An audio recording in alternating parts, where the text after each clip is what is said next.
आप सभी का स्वागत है आपके अपने परिवार मैथ मस्ती में। मैं हूं आलोक सिंह आतिश और आज के इस वीडियो सेशन में हम लोग बात करने वाले हैं रासायनिक सूत्र के प्रकार की। जी हाँ दोस्तों, इससे पहले के वीडियो में मैंने रासायनिक सूत्र को कैसे बनाए मात्र 3 नियम में, इसका मैंने आपको सारा सॉल्यूशन बताया था, जो कि इसका पार्ट 1 था। अगर आपने अभी तक वो वीडियो नहीं देखी है तो यहाँ पे आपको आई बटन में उसका लिंक मिल जाएगा, आप उसको जा करके देख सकते हैं। और आज के इस वीडियो सेशन में हम लोग रासायनिक सूत्र के प्रकार पढ़ने वाले हैं। उस दिन हम लोग रासायनिक सूत्र को बनाना सीखे थे, आज हम लोग रासायनिक सूत्र के प्रकार को पढ़ेंगे। आइए दोस्तों, इस चीज़ को हम लोग देखते हैं।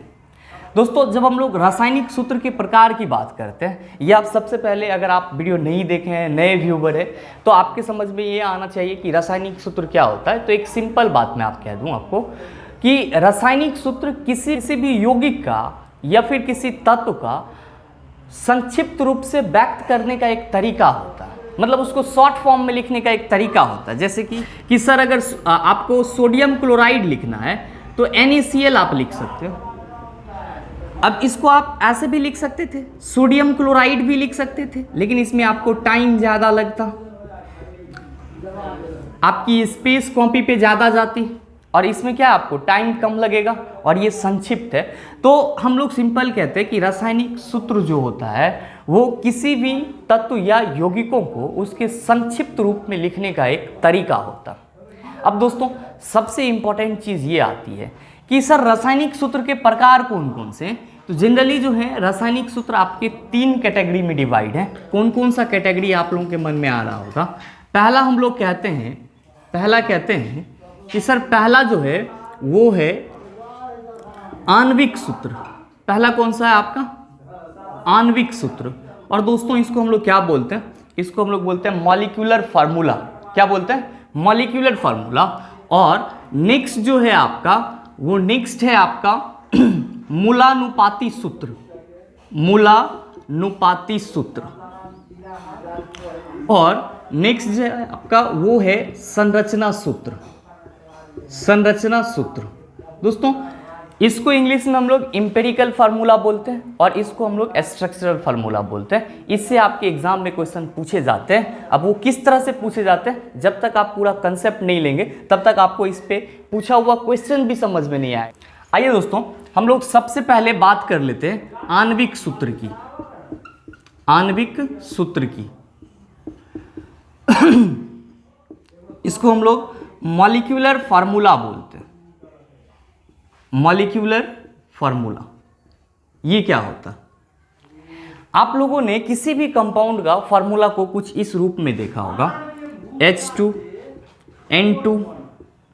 ये तो आपके तत्व हैं, लेकिन तत्व के ये अणु हैं। क्यों? क्योंकि इसमें 2 परमाणु हैं और 2 परमाणु के संयोग से अणु का निर्माण होता है। नेक्स्ट आपने अभी जस्ट आपको एग्जांपल दिया NaCl का, CaOCl2 का।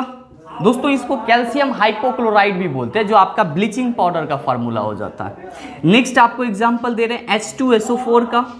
नेक्स्ट एग्जांपल दे रहे हैं आपको HNO3 का, HCl का।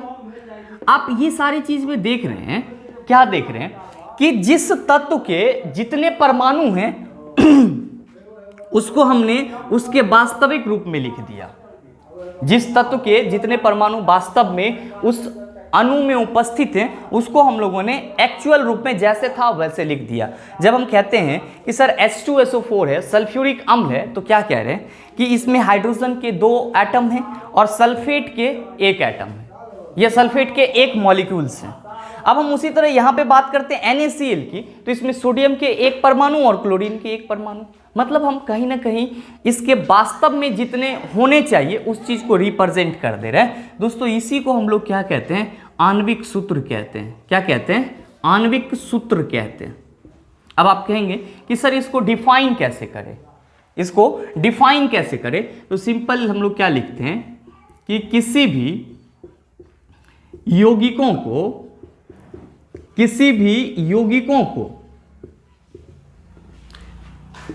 उसके वास्तविक परमाणुओं की संख्या के रूप में, परमाणुओं की संख्या के रूप में व्यक्त करना उस यौगिक का आणविक सूत्र कहलाता है। उस यौगिक का आणविक सूत्र कहलाता है। अब आप कहेंगे कि सर यहां पे वास्तविक परमाणुओं की संख्या क्या है। जैसे कि हम लोग बात कर लेते हैं किसकी, ग्लूकोज की। तो आप सबों को पता है कि सर ग्लूकोज का जो फार्मूला होता है वो क्या होता है, C6H12O6। अब इस C6H12O6 में आप देख रहे हैं कि कार्बन के 6 परमाणु हैं, हाइड्रोजन के 12 परमाणु हैं, ऑक्सीजन के 6 परमाणु हैं। तो ग्लूकोज का जब फॉर्मेशन होता है, निर्माण होता है, तो उसमें कार्बन के 6 परमाणु चाहिए होते हैं, हाइड्रोजन के 12 परमाणु चाहिए होते हैं और ऑक्सीजन के 6 परमाणु चाहिए होते हैं। तो दोस्तों ये ग्लूकोज को बनाने के लिए वास्तविक रूप में परमाणुओं की संख्या है। और उस चीज को मैंने क्या किया कि सीधे उसके सिंबल के साथ अटैच करके लिख दिया। ये आपका क्या हो गया, आणविक सूत्र हो गया। क्या हो गया आपका, आणविक सूत्र हो गया। आप सिंपल क्या देख रहे हैं कि इसमें रियल में जितना परमाणु है उसी परमाणु को हमने यहां पे व्यक्त कर दिया है। जैसे दोस्तों एक और एग्जांपल, आप H2O की बात करते हो, हाइड्रोजन ऑक्साइड बोलते हैं इसको हम लोग। आप कहोगे सर ये तो वाटर है, वाटर भी बोलते हैं इसको। अब यहाँ पे हाइड्रोजन ऑक्साइड में आप देख रहे हो कि हाइड्रोजन के 2 अणु हैं और ऑक्सीजन के 1 अणु है। इसका मतलब क्या हुआ, इसका मतलब ये हुआ कि वाटर के निर्माण में 2 एटम किसका चाहिए, हाइड्रोजन का, और 1 एटम किसका चाहिए, ऑक्सीजन का। 1 एटम किसका चाहिए, ऑक्सीजन का। तो ये जो आप H2O देख रहे हो ये वाटर का अणुसूत्र है, आणविक सूत्र है इसका। अब आप कहेंगे कि सर मूलानुपाती सूत्र किसको कहते हैं, इंपेरिकल फार्मूला किसको कहते हैं। तो आइए उसको भी हम लोग देख लेते हैं। आइए दोस्तों अब हम लोग मूलानुपाती सूत्र की बात कर लेते हैं। मूलानुपाती, इसको दोस्तों हम लोग इंपेरिकल फार्मूला बोलते हैं। Empirical formula. अब आप कहेंगे कि सर ये क्या होता है। दोस्तों जब आप इंपेरिकल फार्मूला की बात करते हो उससे पहले आपको एक एग्जाम्पल देखना होगा। आप एक एग्जाम्पल में इसको बिल्कुल आसानी से समझ जाएंगे। आप कहेंगे सर कैसे, जैसे कि मैं आपको यहाँ पे एग्जाम्पल लेता हूँ बेंजीन का। तो आप कहेंगे सर C6H6 होता है बेंजीन का फार्मूला। क्या होता है, C6H6 होता है बेंजीन का फार्मूला। अब हम यहाँ पे क्या कर रहे हैं कि कार्बन और हाइड्रोजन में आप देख रहे हैं कार्बन के 6 परमाणु, हाइड्रोजन के 6 परमाणु। कार्बन के कितने परमाणु हैं, 6, और हाइड्रोजन के 6। अब हम लोग क्या करते हैं कि इस दोनों का अनुपात ले लेते हैं 6:6। ये आपका कैंसिल होके 1 आएगा। और मैंने आपको बताया था कि जब फार्मूला को संक्षिप्त करना होता है, शॉर्ट करना हो, तो उसमें हम क्या करते हैं कि 1 को नहीं लिखते हैं। आपको पहले वाले वीडियो में इस चीज के बारे में बताया कि जब आपका फॉर्मूला क्या होता है शॉर्ट रूप में आप लिखते हो तो वहां पे 1 को हम लोग नहीं लिखते हैं उसके सबस्क्रिप्ट में। मतलब इसका एक रूप आप ऐसे लिख सकते हो CH। दोस्तों ये जो CH है ये बेंजीन का मूलानुपाती सूत्र है। क्या है, बेंजीन का मूलानुपाती सूत्र है। अब जैसे कि आप एक और एग्जांपल की बात कर लो, 2H6 की बात कर लो। आप यहां पे क्या देखेंगे, जब कार्बन और हाइड्रोजन के परमाणुओं का अनुपात लेंगे तो 2:6 हो जाएगा। 2 1 जा 2 और 2 3 जा 6। तो इसको हम CH3 लिख दें, कोई दिक्कत नहीं होगा। ये जो है CH3 ये आपकी C2H6 का मूलानुपाती सूत्र है। इसका मतलब क्या हुआ कि किसी भी यौगिक का मूलानुपाती सूत्र, ध्यान से देखिएगा, किसी भी यौगिक का मूलानुपाती सूत्र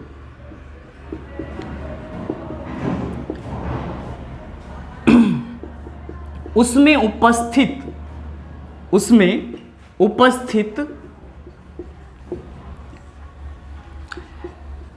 परमाणुओं का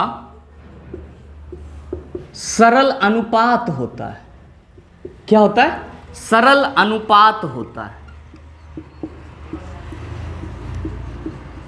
सरल अनुपात होता है। कोई भी यौगिक होगा उसमें जितने परमाणु उपस्थित होंगे अगर आप उन सब का अनुपात ले लेंगे तो फिर जो आप नया यौगिक मिलेगा आपको वो आपका मूलानुपाती सूत्र होगा उसका। जैसे कि आपने यहाँ पे देखा बेंजीन का, हमने इसके कार्बन परमाणु का अनुपात लिया और ये आपका CH हो गया। तो C6H6 का मूलानुपाती सूत्र क्या हो गया? CH हो गया। C2H6 का मूलानुपाती सूत्र क्या हो गया? CH3 हो गया। अब आप कहेंगे कि सर अगर ग्लूकोज का हमको लेना होता, ग्लूकोज का मूलानुपाती सूत्र क्या होगा? C6H12O6। आप इस तीनों का रेशियो ले लीजिए या एक ट्रिक याद रख लीजिए सिंपल वे में। आपसे अगर किसी यौगिक का मूलानुपाती सूत्र पूछा जाए तो उस यौगिक में जितने भी परमाणुओं की संख्या है उसका आप अनुपात ले लीजिए। जैसे कि मैं यहाँ पे 6 का कार्बन के 6 परमाणु थे तो 6 ले लिया, हाइड्रोजन के 12 परमाणु थे तो 12 ले लिया, ऑक्सीजन के 6 परमाणु थे तो मैंने ऑक्सीजन ले लिया यहाँ पे 6। अब हम करते हैं कैंसिल, 6 1 जा 6, 6 2 जा 12 और 6 1 जा 6, 1:2:1 हो गया। अब आप कहेंगे सर इसको लिखेंगे कैसे? देखिए कि यहाँ पे आपको कार्बन का रेशियो, पहले कार्बन का कितना है? C, तो 1 तो लिखते नहीं है। अब यहाँ पे हाइड्रोजन का कितना है? तो 2, तो CH2 लिख दिए हम यहाँ पे। और ऑक्सीजन का कितना है? O, दोस्तों CH2O ये आपका ग्लूकोज का मूलानुपाती सूत्र हो जाता है। क्या हो जाता है? मूलानुपाती सूत्र हो जाता है। अब बात आती है दोस्तों, जो आपके एग्जाम में क्वेश्चन पूछा जाता है वो इस टाइप का कि मूलानुपाती सूत्र और आणविक सूत्र में रिलेशन क्या होता है। दोस्तों जब इसके रिलेशन की बात करते हैं तो हम लोग क्या कहते हैं कि जो आणविक सूत्र होता है, आणविक सूत्र होता है आपका वो N इंटू मूलानुपाती सूत्र होता है। N इंटू मूलानुपाती सूत्र होता है, ठीक है। या फिर आप ऐसे भी कह सकते हो कि मूलानुपाती सूत्र जो है आपका, इंपेरिकल फॉर्मूला जो है आपका, ये होता है आणविक सूत्र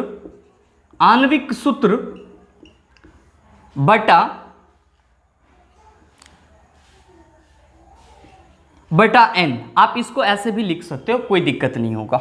मूलानुपाती सूत्र इक्वल टू क्या होता है? आणविक सूत्र बटा n होता है। इस चीज को भी आप लिख सकते हैं। और एक और आपको इस पे जो रिलेशन पूछा जाता है उस रिलेशन, वो रिलेशन सीधे सीधे आपके ग्रुप डी एग्जाम में आया हुआ था। क्या कि n इक्वल टू आपका इस तरह का ऑप्शन दिया हुआ था, n इक्वल टू क्या होगा? तो आपका हो जाएगा आणविक सूत्र बटा मूलानुपाती सूत्र। ये चीज तीनों फार्मूला आपसे पूछा जाता है। सिंपल इसका बेसिक रिलेशन ये होता है कि कोई भी जो आणविक सूत्र होती है वो मूलानुपाती सूत्र का n गुना होती है, जहां पे n क्या है आपका? 1 2 3, जो हम लोग परमाणु की संख्या कहते हैं। अब आप कहेंगे ये चीज नहीं समझे तो इसको समझ लीजिए। जैसे कि हमने अभी बात करा C6 और H6 की, C6 और H6 की। अभी जस्ट हम लोगों ने बात करा C6H12O6 की। आप जब इसका रेशियो निकालते हैं तो आप कहते हैं सर इसका जो फॉर्मूला होता है, इंपेरिकल फार्मूला होता है, वो क्या हो जाएगा? CH हो जाएगा। मतलब ये हुआ कि C6 और H6 में जो हाइड्रोजन और कार्बन के परमाणु थे 6:6 आपने इस तरह से लिखा। अब अगर दोस्तों ये आपका क्या हो गया? CH इंपेरिकल फार्मूला, मूलानुपाती सूत्र। अब आपको रिलेशन निकालना है इसमें। अब आप कैसे निकालेंगे? तो आपको n इक्वल टू क्या दिया हुआ है यहाँ पे? 1 2 3। तो अगर हम 6 को CH के साथ गुना कर दें तो ये आपका कुछ इस तरह से आ जाएगा C6H6। अब आप कहोगे सर ग्लूकोज का कैसे होगा? तो आप यहाँ पे देख रहे हैं कि सर ग्लूकोज में 6 12 और 6 इसका हम लोग अनुपात निकालते हैं। तो 6 1 जा 6, 6 2 जा 12 और ये हो गया आपका इतना। लिखेंगे कैसे? तो CH2O लिखते हैं। अब आप कहेंगे कि इसका सर इस फॉर्मूला के साथ रिलेशन बताइए कि आणविक सूत्र कैसा निकालेंगे। तो आप देख रहे हैं कि सब में 6 परमाणु हैं, तो हम यहाँ पे 6 × CH2O कर दें। तो आप जरा सा गौर से देखिएगा कि अगर C से इसको मल्टीप्लाई किए तो C6, H से इसको मल्टीप्लाई किए तो H12 और O से आप इसको मल्टीप्लाई किए तो आपका ये क्या हो गया? O6। दोस्तों यही होता है आपका मॉलिक्यूलर फार्मूला, आणविक सूत्र और मूलानुपाती सूत्र में रिलेशन, ये आपके एग्जाम में बार बार इससे क्वेश्चन पूछे जाते हैं और आपके ग्रुप डी एग्जाम में ये वाला ऑप्शन डायरेक्ट था और ये इसका सही आंसर भी था कि n इक्वल टू क्या होता है, आणविक सूत्र बटा मूलानुपाती सूत्र होता है। मतलब वहां पे आपको मॉलिक्यूलर फार्मूला और इंपेरिकल फार्मूला दोनों में रिलेशन पूछा था। जब दोस्तों आपसे मूलानुपाती सूत्र की बात करा जाए तो सिंपल वे में कहेंगे कि किसी भी यौगिक का मूलानुपाती सूत्र उसमें उपस्थित परमाणु की संख्याओं का सरल अनुपात होता है। और आप मूलानुपाती सूत्र किस तरह से निकालेंगे, तो जिस तरह से अभी इन सारे का निकाला आप उस तरह से निकाल सकते हैं। अब नेक्स्ट बात आती है कि सर संरचना सूत्र क्या होता है, स्ट्रक्चरल फार्मूला क्या होता है, तो आइए उसको भी हम लोग देख लेते हैं। आइए दोस्तों अब हम लोग संरचना सूत्र की बात कर लेते हैं। इसको हम लोग स्ट्रक्चरल फार्मूला बोलते हैं।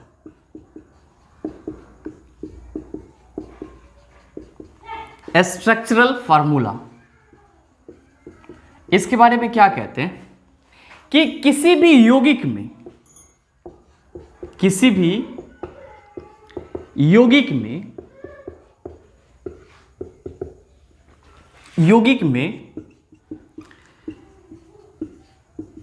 तत्वों का सजावट उस यौगिक का संरचना सूत्र कहलाता है। उस यौगिक का संरचना सूत्र कहलाता है, स्ट्रक्चरल फार्मूला कहलाता है, संरचना सूत्र कहलाता है।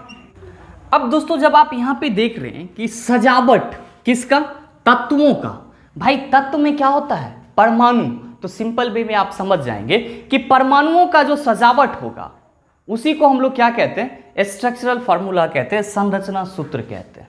अब बात यह आती है कि सर संरचना सूत्र बनाएंगे कैसे, जैसे कि आपका यहाँ पे एग्जांपल है H2O का, इसका संरचना सूत्र क्या होगा, ये तो मेरा आणविक सूत्र है लेकिन इसका संरचना सूत्र क्या होगा। या फिर आप बात करते हो NH3 का, किसका बात करते हो, NH3 का, या आप बात करते हो CH4 का, मीथेन का, या आप फिर बात करते हो किसका कि सर C2H4 का, इसका कैसे फार्मूला बनेगा या इसका कैसे आणविक सूत्र बनेगा। आइए अब इसके हम आणविक सूत्र को संरचना सूत्र में बदल के देखें। कुछ नहीं करते हैं दोस्तों, पे करते क्या है कि आप देख पा रहे होंगे कि यहाँ पे हाइड्रोजन के कितने एटम हैं, 2 एटम हैं, और ऑक्सीजन के कितने एटम हैं, 2 एटम हैं।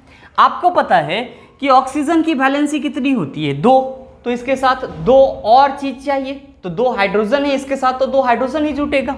मतलब ये हुआ कि आप इसको इस तरह से और इसको इस तरह से लिख दो, ये आपका वाटर का संरचना सूत्र हो गया। आप बात करते हो सर नाइट्रोजन में हाइड्रोजन है 3, तो नाइट्रोजन की वैलेंसी होती है 3, तो एक इधर और एक इधर और एक इधर, आप यहाँ पे हाइड्रोजन लगा दो, तो ये आपका NH3 हो गया।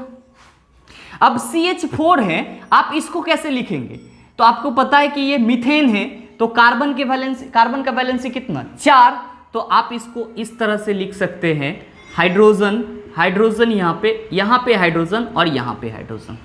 आप इसको देखेंगे तो ये आपका क्या हो गया, संरचना सूत्र हो गया, किसका, मीथेन का।